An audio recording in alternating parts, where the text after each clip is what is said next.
Sox and I are back for Chapter 2 of The Phantom Tollbooth. Beyond Expectations. Suddenly, he found himself speeding along an unfamiliar country highway, and as he looked over his shoulder, neither the tollbooth nor his room nor even the house was anywhere in sight. What had started as make-believe was now very real. What a strange thing to have happen, he thought, just as you might be thinking now. This game is much more serious than I thought, for here I am, riding on a road I've never seen, going to a place I've never heard of, and all because of a toll booth which came from nowhere. I'm certainly glad it's a nice day for a trip, he concluded hopefully, for at the moment, this was the one thing he definitely knew. The sun sparkled, the sky was clear, and all the colors he saw seemed to be richer and brighter than he could ever remember. The flowers shone as if they'd been cleaned and polished, and the tall trees that lined the road shimmered in silvery green. "Welcome to Expectations," said a carefully lettered sign on a small house at the side of the road. Information, predictions, and advice cheerfully offered. Park here and blow horn. When the first sound from the little horn, a little man in a long coat came rushing from the house, speaking as fast as he could and repeating everything several times. My, welcome, welcome, welcome to the land of expectations, to the land of expectations, to the land of expectations. We don't get many travelers these days. We certainly don't get many travelers these days. Now what can I do for you? I'm the weatherman. And weatherman, his name is spelled W-H-E-T-H-E-R.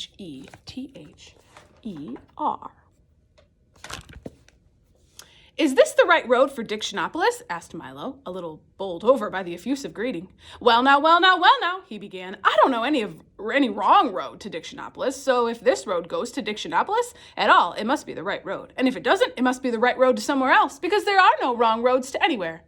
Do you think it will rain?" "I thought you were the weatherman," said Milo, very confused. "Oh, no," said the little man. "I'm the weatherman, W-H-E-T-H-E-R, not the weather, W-E-A-T-H-E-R, man. For after all, it's more important to know whether there will be weather than what the weather will be." And with that, he released a dozen balloons that sailed off into the sky. "Must see which way the wind is blowing," he said, chuckling over his little joke and watching them disappear in all directions. "What kind of place is Expectations?" inquired Milo, unable to see the humor and feeling very doubtful of the little man's sanity. Good question, he exclaimed. "Expectations is the place you must always go to before you get to where you're going. Of course, some people never go beyond expectations, but my job is to hurry them along whether they like it or not. Now, what else can I do for you?" And before Milo could reply, he rushed into the house and reappeared a moment later with a new coat and an umbrella. "I think I can find my own way," said Milo, not at all sure he could. But since he didn't understand the little man at all, he decided that he might as well move on, at least until he met someone whose sentences didn't always sound as if they would make as much sense backwards as forwards. "Splendid, splendid, splendid," exclaimed the weatherman. "Whether or not you find your way, you're bound to find some way. If you happen to find my way, please return it, as it was lost years ago. I imagine by now it's quite rusty. You did say it was going to rain, didn't you?" And with that, he opened the umbrella and walked with Milo to the car. "I'm glad you've made your decision. I do so hate to make up my mind about anything, whether it's good or bad, up or down, in or out, rain or shine. Expect everything, I always say, and the unexpected never happens. Now please drive carefully. Goodbye, goodbye, goodbye, goodbye." And his last goodbye was drowned out by an enormous clap of thunder. And as Milo drove down the road in the bright sunshine, he could see the weatherman standing in the middle of a fierce cloudburst that seemed to be raining only on him. The road dipped now into a broad green valley and stretched toward the horizon. The little car bounced along with very little effort, and Milo had hardly to touch the accelerator to go as fast as he wanted. He was glad to be on his way again. "It's all very well to spend time in Expectations," he thought, "but talking to that strange man all day would certainly get me nowhere. He's the most peculiar person I've ever met," continued Milo, unaware of how many peculiar people he would shortly encounter. As he drove along the peaceful highway, he soon fell to daydreaming and paid less and less attention to where he was going. In a short time, he wasn't paying any attention at all, and that's why, at a fork in the road, when a sign pointed to the left, Milo went to the right, along a route which looked suspiciously like the wrong way. Things began to change as soon as he left the main highway. The sky became quite gray, and along with it, the whole countryside seemed to lose its color and assume the same monotonous tone. Everything was quiet, and even the air hung heavily. The birds sang only gray songs, and the roads wound back and forth in an endless series of climbing curves. Mile after mile after mile after mile. He drove, and now gradually the car went slower and slower until it was hardly moving at all. It looks as though I'm getting nowhere, yawned Milo, becoming drowsy and dull, and I hope I haven't taken a wrong turn. Mile after mile after mile after mile, and everything became grayer and more monotonous. Finally, the car just stopped altogether, and as hard as he tried, it wouldn't budge another inch. I wonder where I am, said Milo in a very worried tone. You're in the doldrums, wailed a voice that sounded very far away. He looked around quickly to see who had spoken. No one was there, and it was as quiet and still as one could imagine. Yes, the doldrums, yawned another voice, but still he saw no one. What are the doldrums? He cried loudly, and tried very hard to see who would answer this time. The doldrums, my young friend, are where nothing ever happens and nothing ever changes. This time, the voice came from so close that Milo jumped with surprise, for sitting on his right shoulder so lightly that he hardly noticed was a small creature the exact color of his shirt. Allow me to introduce all of us, the creature went on. We are the Lethargians, at your service. Milo looked around and for the first time noticed dozens of them, sitting on the car, standing in the road, lying all over the trees and bushes. They were very difficult to see because whatever they happened to be sitting on or near was exactly the color they happened to be. Each one looked very much like the other, except for the color, of course. And some looked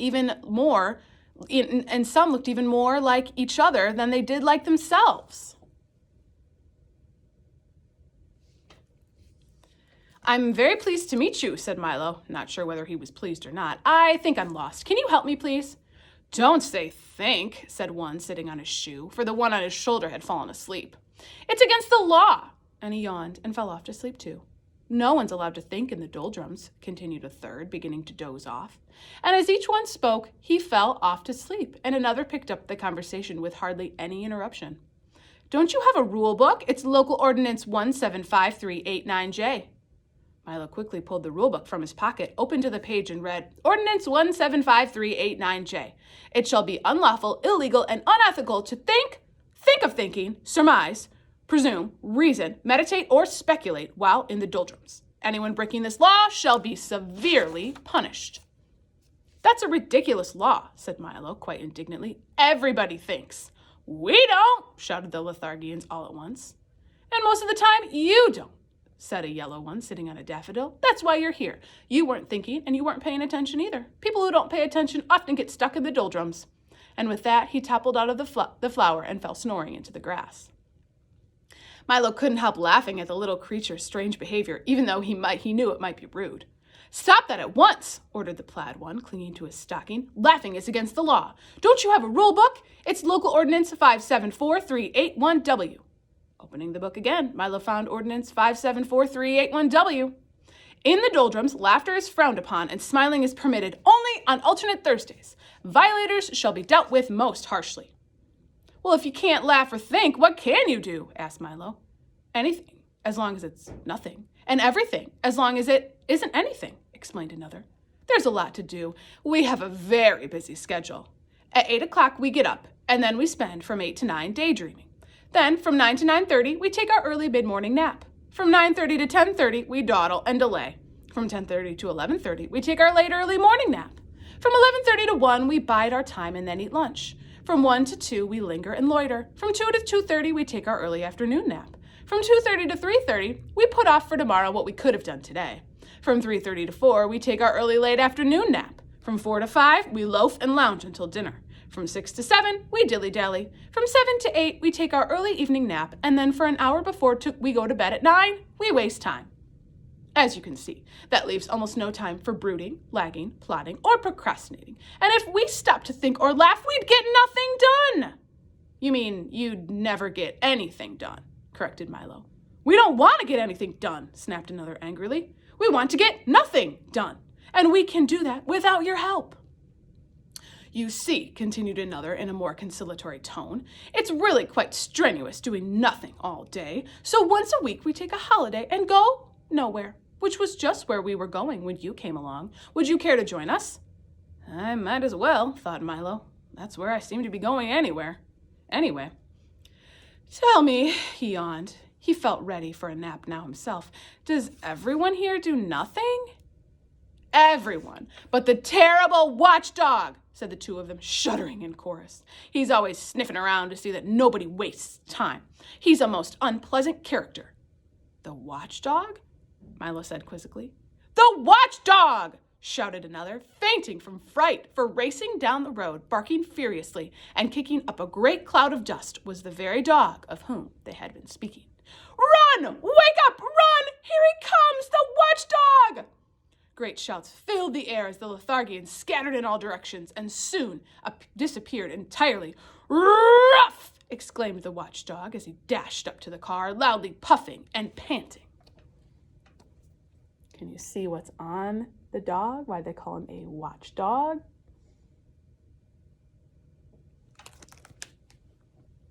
Milo's eyes opened wide, for there in front of him was a large dog with a perfectly normal head, 4 feet and a tail, and the body of a loudly ticking alarm clock. What are you doing here? Growled the watchdog. Just killing time, replied Milo apologetically. You see, killing time? Roared the dog, so furiously that his alarm went off. It's bad enough wasting time without killing it. And he shuddered at the thought. Why are you in the doldrums anyway? Don't you have anywhere to go? I was on my way to Dictionopolis when I got stuck here, explained Milo. Can you help me? Help you? You must help yourself, the dog replied, carefully winding himself with his left hind leg. I suppose I know why you got stuck. I guess I just wasn't thinking, said Milo. Precisely, shouted the dog as his alarm went off again. Now you know what you must do. I'm afraid I don't, admitted Milo, feeling quite stupid.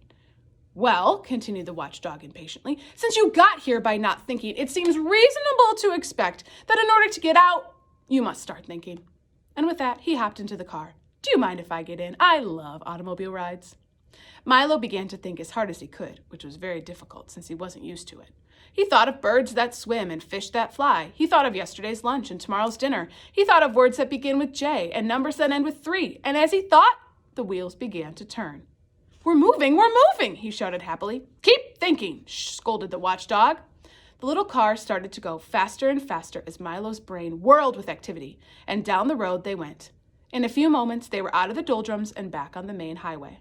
All the colors had returned to their original brightness, and as they raced along the road, Milo continued to think of all sorts of things, of the many detours and wrong turns that were so easy to take, of how fine it was to be moving along, and most of all, how much could be accomplished with just one little thought. And the dog, his nose in the wind, just sat back, watchfully ticking. I will see you tomorrow for Chapter 2. Bye.